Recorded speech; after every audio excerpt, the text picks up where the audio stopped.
Après le démarrage des négociations qui suivent le Brexit, la situation en matière de défense dans l'Union européenne se trouve modifiée, puisque les deux armées les plus puissantes dans l'Union européenne, ce sont les forces britanniques, les forces de Sa Majesté, et puis le mode et l'organisation du système de défense français. Donc faisons du Brexit une opportunité, non pas négative mais positive, pour renforcer évidemment la coopération militaire entre les États membres, renforcer cette coopération en organisant les moyens de défense des États membres de manière plus concrète, en utilisant l'impulsion économique en matière de défense comme l'un des éléments aussi de travail pour créer un système de sécurité des Européens. Au moment où, en dehors du Brexit, il y a non pas des bruits de bottes, non pas donc un ruban de feu, mais en tous les cas un cordon aux frontières extérieures de l'Europe où il y a beaucoup de bouillonnement de fumée. Je pense à la situation en Ukraine, à la position stratégique et diplomatique que souvent les Russes arborent sur l'ensemble de la planète, mais en tant que voisins aussi. La situation plus qu'ambiguë d'Erdogan en Turquie, et puis toute la situation inextricable et de plus en plus inextricable, tant au Proche qu'au Moyen-Orient, et en particulier ce qui se passe en Libye, qui est très porteur de dangers et de menaces mortifères pour le continent européen. Au fond, sur le terrain, moi je me rends compte que les préoccupations de nos concitoyens sont essentiellement axées sur deux priorités. Ce ne sont pas les seules préoccupations, mais les deux priorités sont d'une part la lutte contre le chômage, donc la création d'emplois,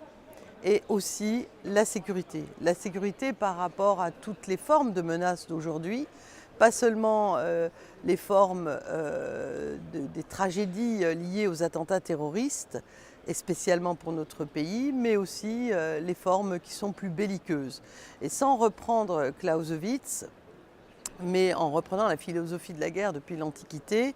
on dit bien que si tu veux la paix, prépare la guerre. Donc il est important pour les Européens de s'organiser concrètement avec cette coopération qui pourrait être une coopération militaire structurée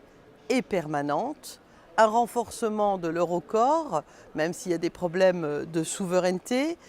l'établissement d'un quartier général qui soit permanent, basé dans l'une des capitales de l'Union européenne,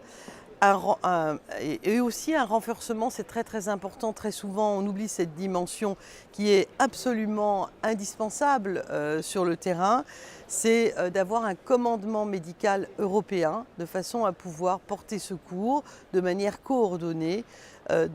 aux forces déployées sur les territoires. Les territoires